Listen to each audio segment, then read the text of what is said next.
कैसे इंडिया के जासूस दूसरे देशों के लिए बिक जाते हैं और इंडिया के सारे खुफिया राज उगल देते हैं। अभी 2021 में ही पाकिस्तान से एक न्यूज आई थी कि आईएसआई ने ऑपरेशन हैदराबाद करके एक मिशन लॉन्च किया था और इसमें उन्होंने सक्सेसफुली हमारे 200 इंडियन आर्मी के ऑफिसर्स को हनी ट्रैप कर लिया था। 200 इंडियन आर्मी ऑफिसर्स को। एंड बिलीव इट और नॉट, पाकिस्तान का ये मॉडल काम भी कर रहा है।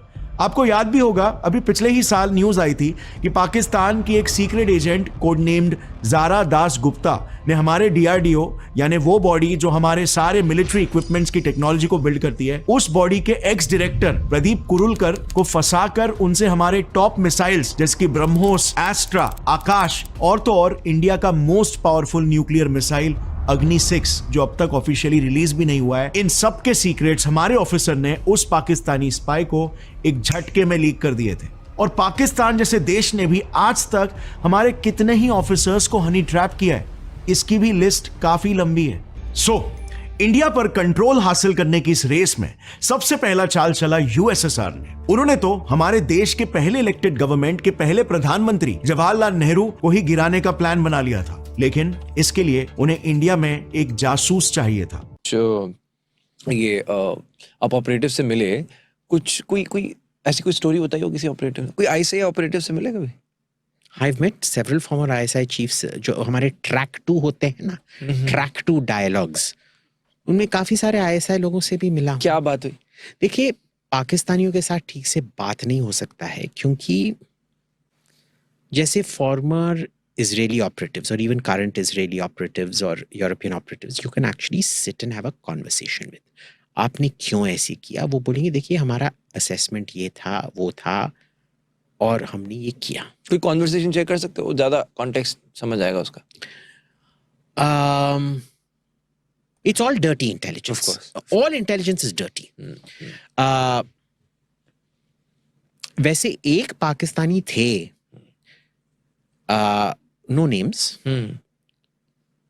जो जब झूठ बोलना था वो बोलते थे, अभिजीत देखो मैं तुमको जवाब दूंगा वो झूठ होगा, तुमको क्या झूठ सुनना है, तो भाई फिर तुम मेरे से सवाल ही मत पूछ। That man taught me more about the Indian Air Force than I ever got to know from anybody else.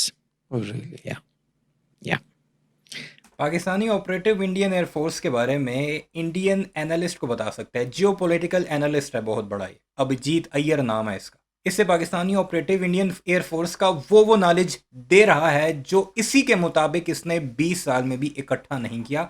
आगे चलकर मैं इस वीडियो की वजूहात आपको बताता हूँ और कुछ मजीद ऐसी चौंका देने वाली वीडियोज़ आपके सामने इसी वीडियो में लेकर आऊँगा, जिससे आपको पता लग जाएगा कि ये धुरंधर मूवी क्या है। That was a scary part. Actually? Yeah. So he knew more than the records? He knew more about the Indian Air Force than I would have been able to collect in 20 years. 20 years. 20 years। अब भारत में एक movie release होती है recently, आज से कुछ 4-5 दिन पहले, धुरंधर नामी। उसमें पाकिस्तान का पूरा मंजरनामा दिखाया गया, खासकर कराची, और कराची में स्पेसिफिकली लयारी, वो जो गैंग वार हुई थी आप सबको पता होगा, जिसमें चौधरी असलम एसएसपी जो कि बाद में शहीद हो गए थे, और उससे पहले रहमान डकैत, उज़ैर बलोच या फिर अरशद पप्पू वगैरह, ये सारी कहानी। फिर भी उसमें पीपल्स पार्टी को भी दिखाया गया है कुछ नए नाम से, मुस्लिम लीग का भी एक नया नाम रख के उसे दिखाया गया है। यानी ये बताया गया है कि पाकिस्तान में पॉलिटिकल और अंडरवर्ल्ड में क्या ताल्लुक है और उसमें आईएसआई का क्या रोल है और वो भारत में दहशतगर्दी किस तरह करता है। और फिर उसी के अंदर अपनी रॉ का एक एजेंट घुसाया गया है, जिसके बारे में ये कहा गया, और वीडियो बनाने की वजह भी यही है कि ये कहा गया है कि ये सच्चे वाकयात पर मबनी है, evidence based. Captain Mohit Chauhan, जिसको फिल्म में कोई दूसरा नाम दिया गया, बीच में अजीत दोवल भी दिखाया गया, भारतीयों का देसी जेम्स बॉन्ड 007 वो भी दिखाया गया। यानी पूरा एक प्रोपेगेंडा मुहिम पाकिस्तान के खिलाफ चलाई गई है और उसमें भारतीय जनता पार्टी को उठाने की कोशिश की गई है, यानी उसकी चापलूसियां करने की कोशिश की गई है। वाकयात बताए गए हैं कांग्रेस के दौर के, और उसी दौर में अजीत दोवल या फिर भारत की रॉ के एजेंट्स ये कहते दिखाई दे रहे हैं कि एक वक्त आएगा, हमारी अपनी हुकूमत आएगी तो फिर हम पाकिस्तान से बदले लेंगे वगैरह वगैरह, फिर हमारी मर्जी चला करेगी। यानी कांग्रेस के दौर में उनकी मर्जी नहीं चलती थी। ये सारे का सारा एक गेम खेला गया, लेकिन असल में खुफिया एजेंसी कैसे काम करती है, पाकिस्तान की आईएसआई ने कैसे भारत के अंदर जाकर नकब लगाए हैं, कई बार इवन के नरेंद्र मोदी के ऑफिस की भी वीडियोस निकाली गई हैं। एक ऐसी मूवमेंट का बताया गया था जो कि नरेंद्र मोदी के ऑफिस में सिर्फ 3 बंदों के दरमियान डिस्कस हुई थी।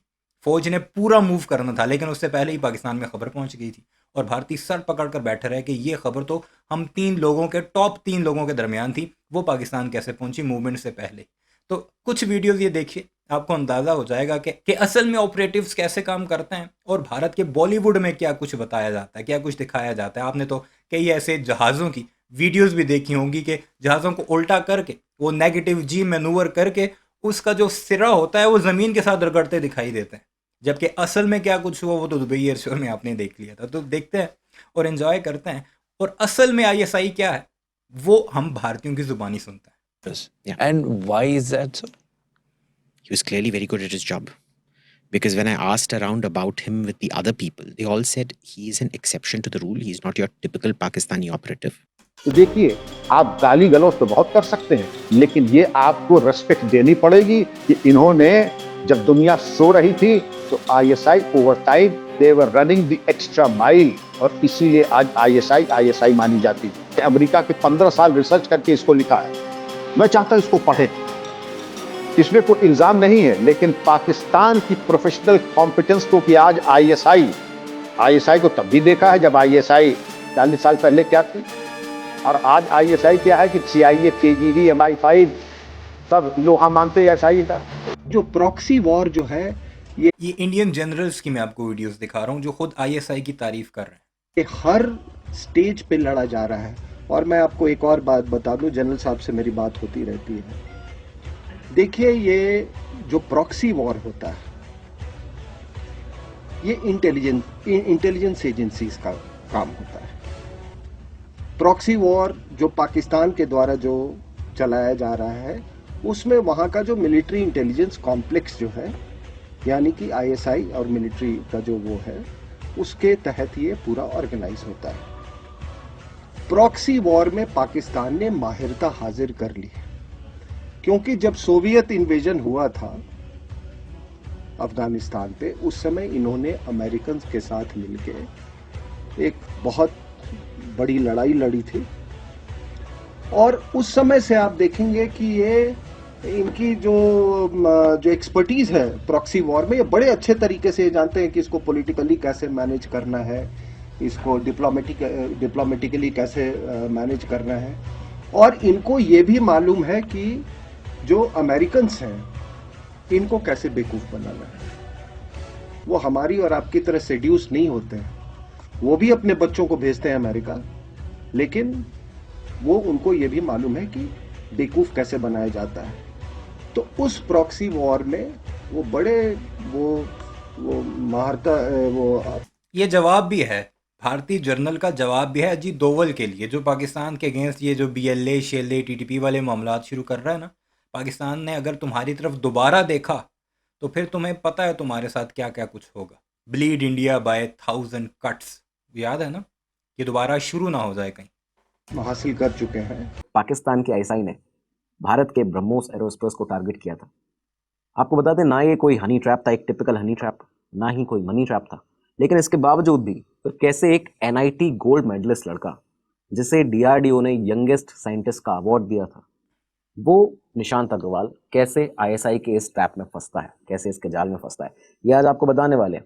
लिंक्डइन के जरिए कैसे आईएसआई ने इसे ट्रैप किया, ये भी आज आपको बताएंगे। और ये एक ऐसा केस है दोस्तों जिसमें काफ़ी सारे सवाल खड़े होते हैं कि एक बहुत ही अच्छी पोजीशन पे होने के बावजूद, ब्रह्मोस में सीनियर साइंटिस्ट, सीनियर इंजीनियर होने के बावजूद कैसे हमारे लोग जो हैं वो ट्रैप किसी चपड़ासी को नहीं करते, किसी अखबार फेंकने वाले को नहीं करते, किसी क्लास 4 को नहीं करते। तुम्हारे टॉप के गोल्ड मेडलिस्ट जो इंजीनियर होते हैं ना, वो ट्रैप होते हैं, चाहे जैसे भी हों। वो तरीका हमें आता है बड़े अच्छे तरीके से। और ये कोई पहला इंजीनियर नहीं है, ब्रह्मोस का इंजीनियर, अभी कुछ दिन पहले ही इसमें उम्र कैद हुई है। ऐसे बहुत बड़े डायरेक्टर लेवल के लोग। तो सोच लो कि तुम कहाँ हो और हम कहाँ हैं। तुमने पूरी बॉलीवुड की एक मूवी बना दी है जिसमें रणबीर कपूर उठता है, अफगानिस्तान आता है, वहाँ से आता है बस में बैठकर और फिर पूरी की पूरे कराची पर कब्जा कर लेता है। बच्चों का खेल है ना। अजीत दोवल भी तुम्हारा कहता था, पता नहीं मैं 12 साल के कितने साल के 7 साल पाकिस्तान में रह कर आया हूँ। ऐसी कहानियाँ बनाई जाओ, फिर उस पर मूवीज़ बनाई जाओ और वाह वाह करी जाओ। असल क्या है वो ये सुनो। निशांत अग्रवाल के साथ में ऐसा क्या किया गया आईएसआई के द्वारा जिससे वो इस ट्रैप के अंदर फंसता चला गया। उसके बाद में काफ़ी सारी सीक्रेट इन्फॉर्मेशन आईएसआई तक पहुंच गई भारत की। सारी चीज़ें आपको बताएंगे और इसके अलावा ये भी बताएंगे कि निशांत ने जेल से अपनी फैमिली को एक न्यूज़पेपर की क्लिपिंग क्यों आखिर ऐसी भेजी थी जिसमें नंबी नारायणन जो साइंटिस्ट थे भारत के, उनको एक फेक स्पाई केस में फंसाया गया था, उसका जिक्र था।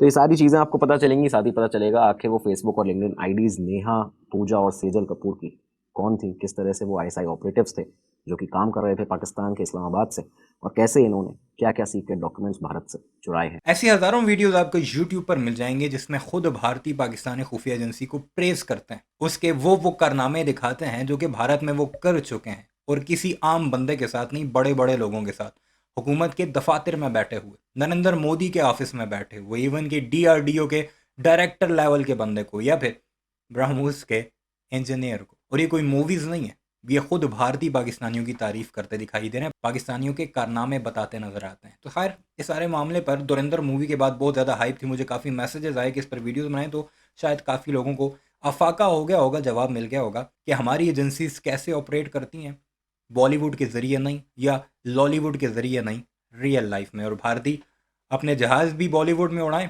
पाकिस्तान पर हमले कब्जे भी करें और अपने ऑपरेटिव्स भी बॉलीवुड के ज़रिए ही भेजें। अब वैसे हर काम उसने कराची में कर लिया, लेकिन भारतीयों ही की ज़ुबानी कराची में बैठा था दाऊद इब्राहिम, उससे उसने कुछ नहीं कहा। ये इनसे एक मिस्टेक हो गई है। अगली मूवी जब उसका दूसरा पार्ट बनाया तो होपफुली दाऊद इब्राहिम को भी कुछ ना कुछ वो ज़रूर करेंगे। अपनी राय का इज़हार ज़रूर कीजिएगा। चैनल को सब्सक्राइब नहीं किया तो ऐसी वीडियोज़ के लिए उसे भी ज़रूर सब्सक्राइब कीजिएगा।